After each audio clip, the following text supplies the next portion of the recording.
And welcome back. This is Kivumbi 2022. My name is Eric Latif. Tonight, we are looking at the rise and rise of independent candidates in the 2022 general election. And you're asking ourselves, what does this symbolize? Is it a downfall of political parties?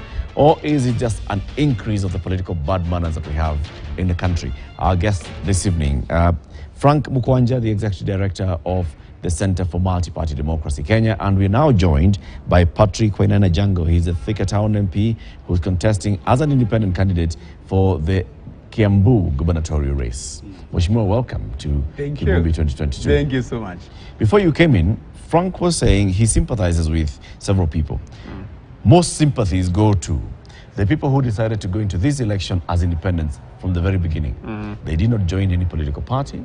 They did not contest for any position in the primaries of the political parties. They were clear. They were going as independents. Those people, he says, are true Democrats.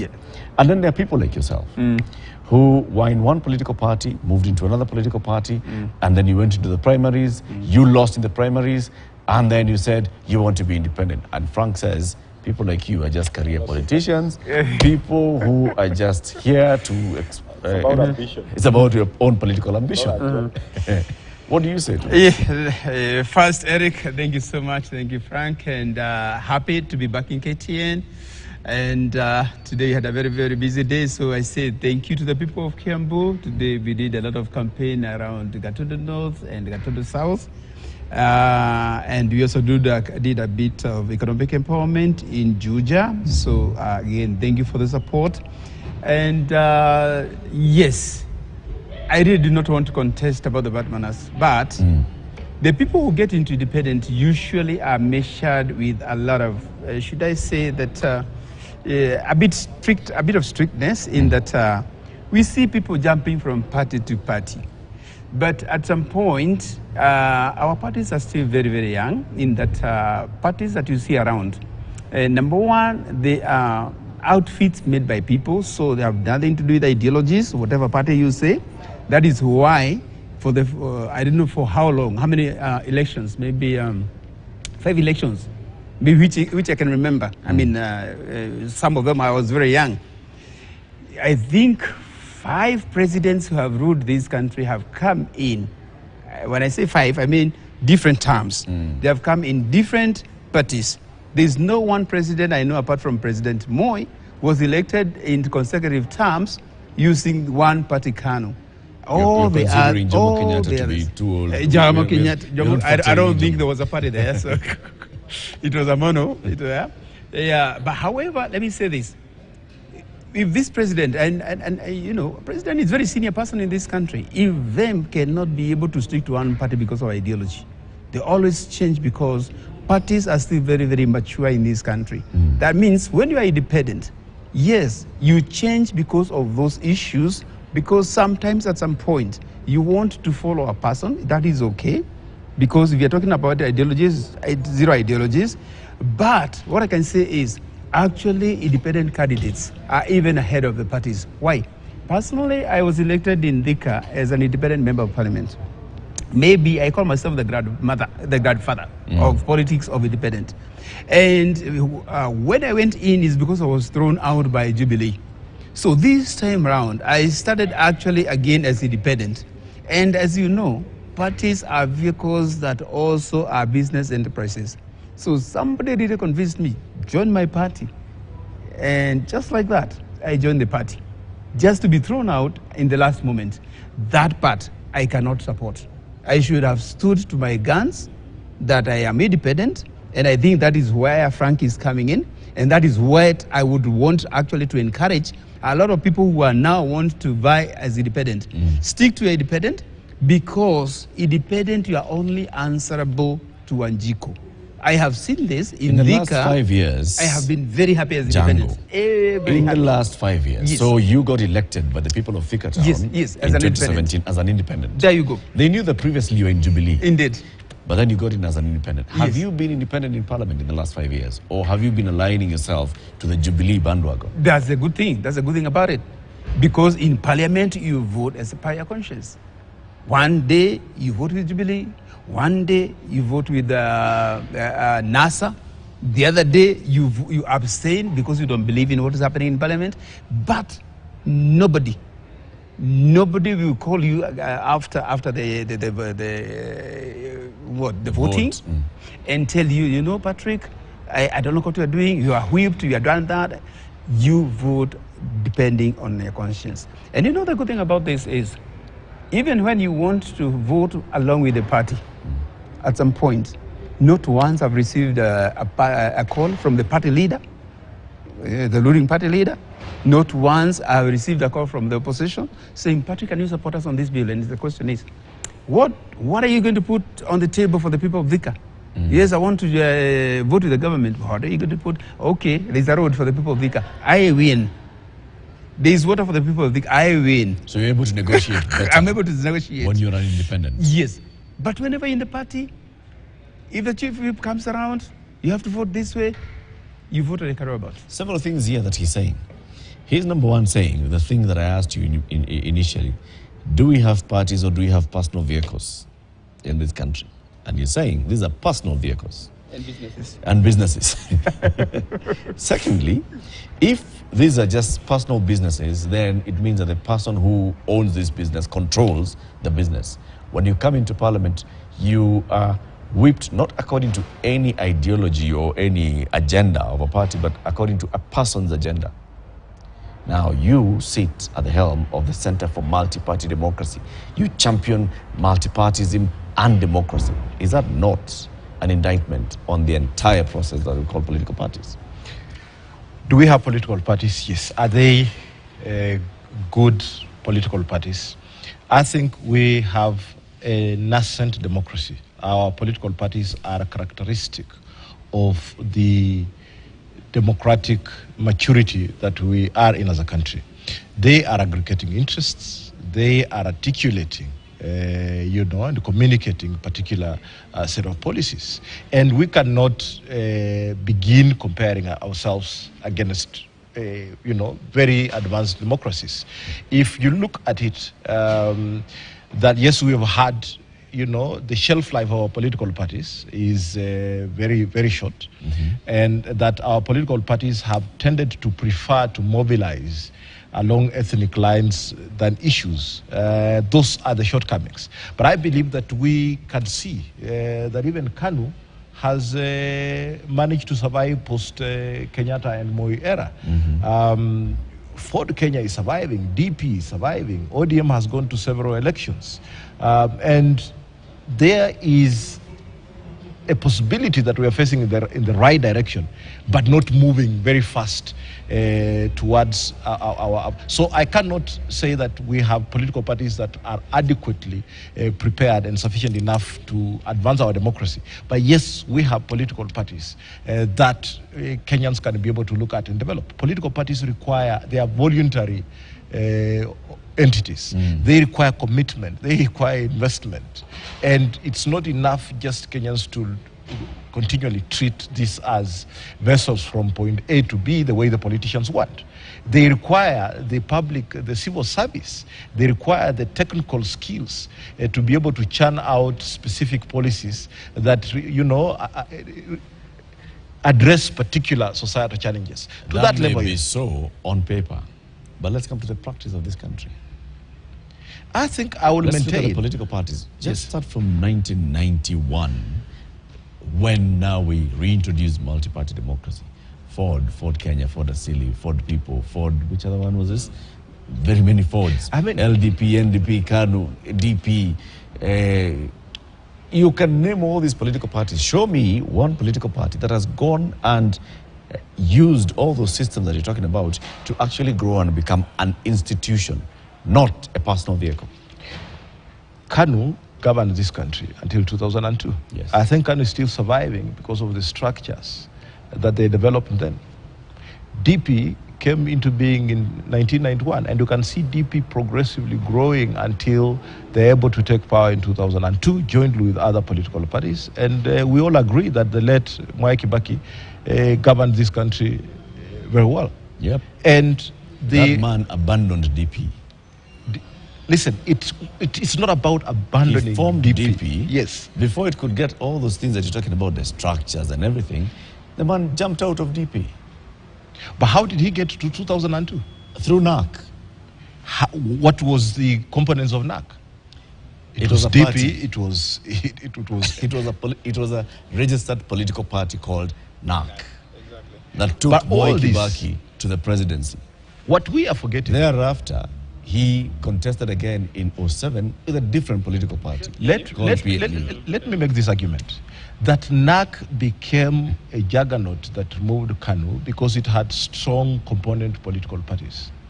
And with the advent of the 50% plus one, we have to contend that these political parties will continually collapse and work in alliances, in coalitions, because no single political party, because of our ethno-political mobilization, may likely be able to raise the 50% plus one. So let us address the real issues of affecting the political parties' survival, all right?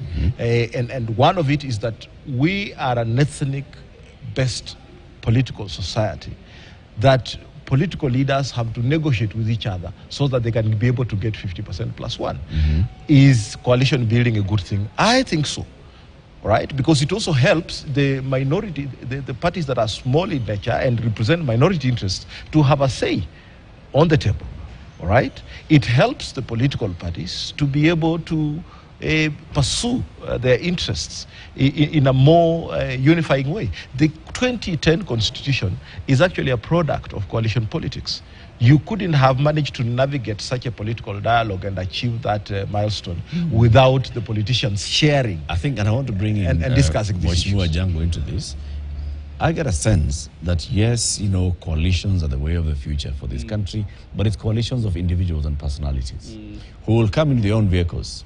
You will call it chama cha kazi, chama cha uzalendo, chama cha whatever, but it's you. In Kiambu, how many people are you contesting against for governor? 6. So we have independent Patrick Wainaina Jango. Yes. We have UDA. UDA, we have Omatangi. Omatangi. We have Moses Kuria Chama cha Kazi. We have Kabogo, what's it, party? Tuungane tusimame, tujibebe. Tujibebe party. We have Jubilee incumbent, Nyoro. Right. We have a lady called Katabaki. Yeah, those are the main ones. I think there are 2 other minor ones. You see? Yeah. Those are small outfits that have just come up. Moses Kuri has come up with an outfit in the last, I don't know, 1 year, within the last 1 year. Governor Kabogo has come up with a party within the last 1 year.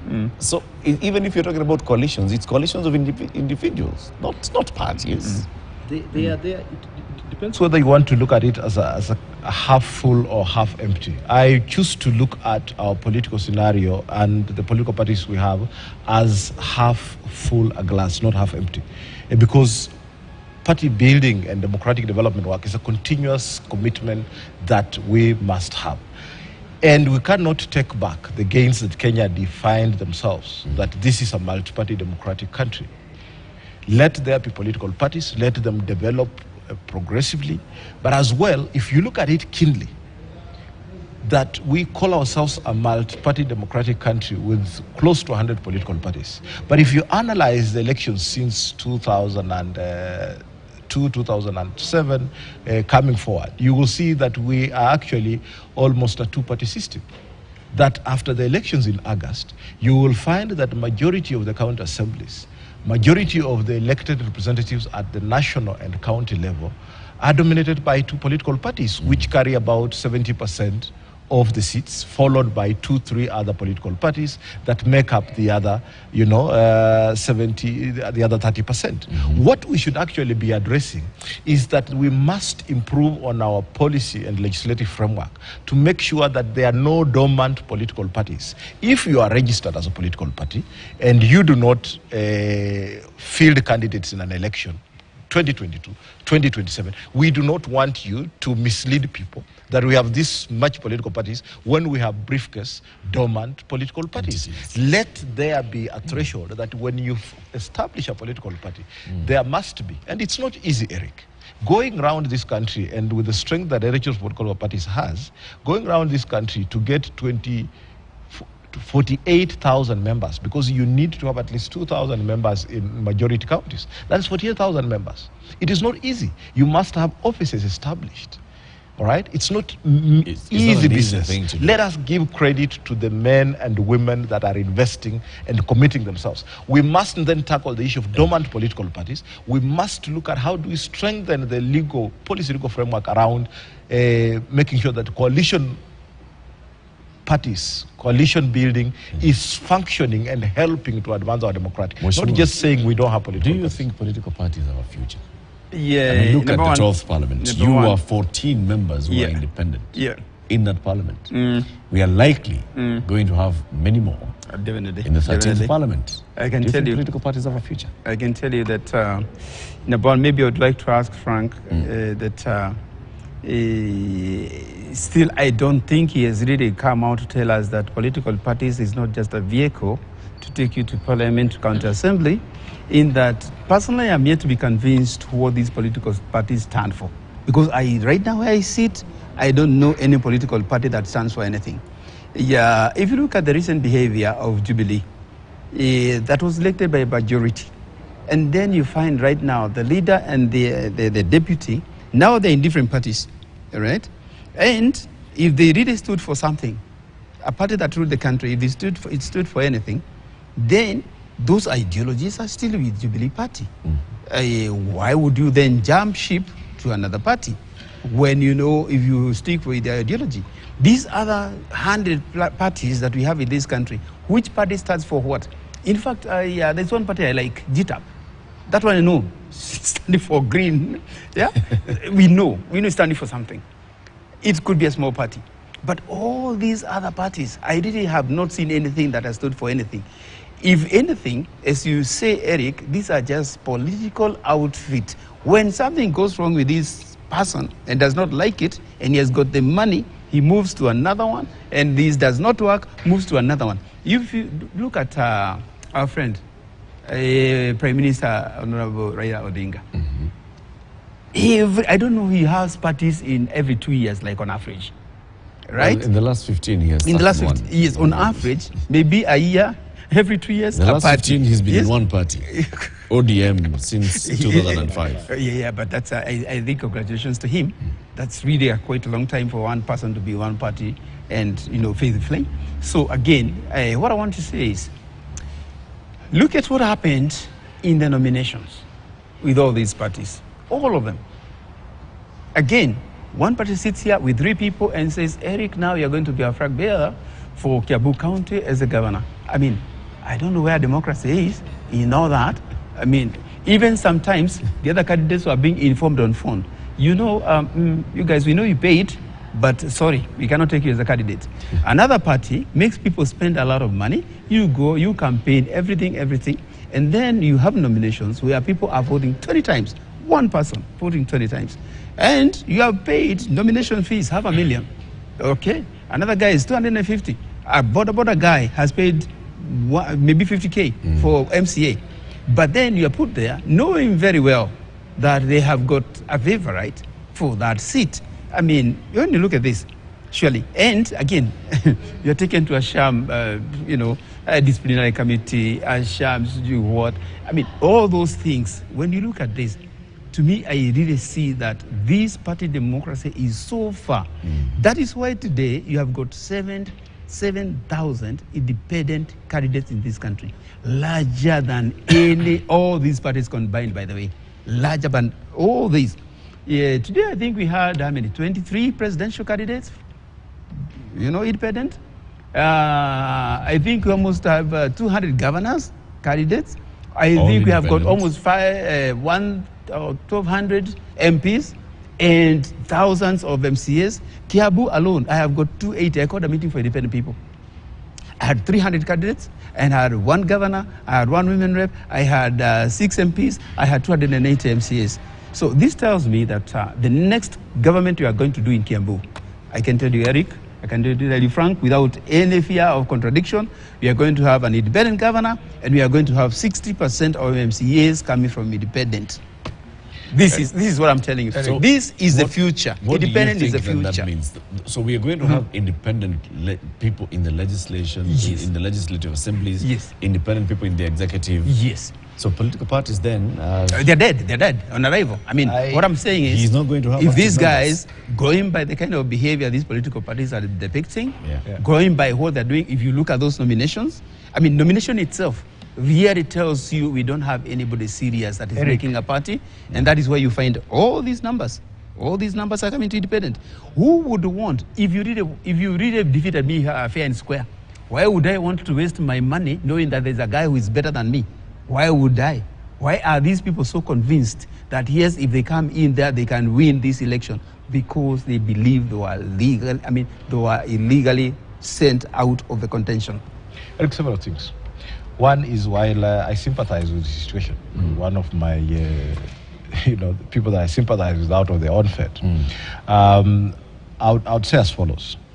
One is that the phenomenon of independent candidates must be clearly be seen from several perspectives. Number one is that what is independent in these candidates? Are they individuals who have articulated a particular issue that makes them stand out from all the available political parties? Or are we simply having career politicians that are pursuing their, their ambitions? All right? The second thing I would want to answer clearly is the minor challenge that political parties are struggling to form in terms of policy is because of our poor political culture. We do not have an appreciation for political parties as an institution. There are fewer and fewer technical people who can be the civil service of political parties and develop those policy positions, develop those policy papers, so that you can be able to clearly demarcate. We have left political parties to the politicians. There are no enough experts in there. And when these individuals are elected and they go to parliament, they are given opportunities to hire about 4 or 5 people. Whom do they hire? They end up hiring rewarding people that don't generally advise them on policy issues. And therefore, you cannot even see what the independent candidate is articulating on the floor of the House on whether we are going to have more independent candidates than... more independent leaders. I think we're not going to have independent... you don't think we're going to have... We're not going to have a substantial number. We're not going to have a substantial number.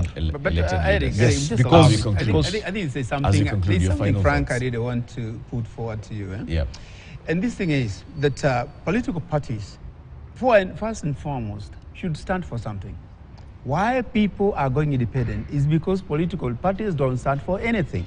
So you cannot crucify an independent person that an independent candidate do not stand for something. Actually, an independent candidate is not per se supposed to stand for something. He is supposed to be somewhere. If he cannot fit in this political party because of these policies, cannot fit in this political party because of these policies, he comes here in the middle. That is why he's independent. Patrick, yeah. I want to say thank you very much. Our directors, we are running out of time, but I thank you very much for coming in, for contributing to this national discourse. Patrick Wainaina Jango is an independent candidate for the Kiambu gubernatorial race, and Frank Mukwanja is the executive director of the Center for Multi-Party Democracy Kenya, which is an umbrella body that brings together several registered political parties that are members of this. This is Kivumbi 2022. Keep it here for more. After the news with Ken Mijungu, he's going to have another separate panel to continue this conversation. Have a good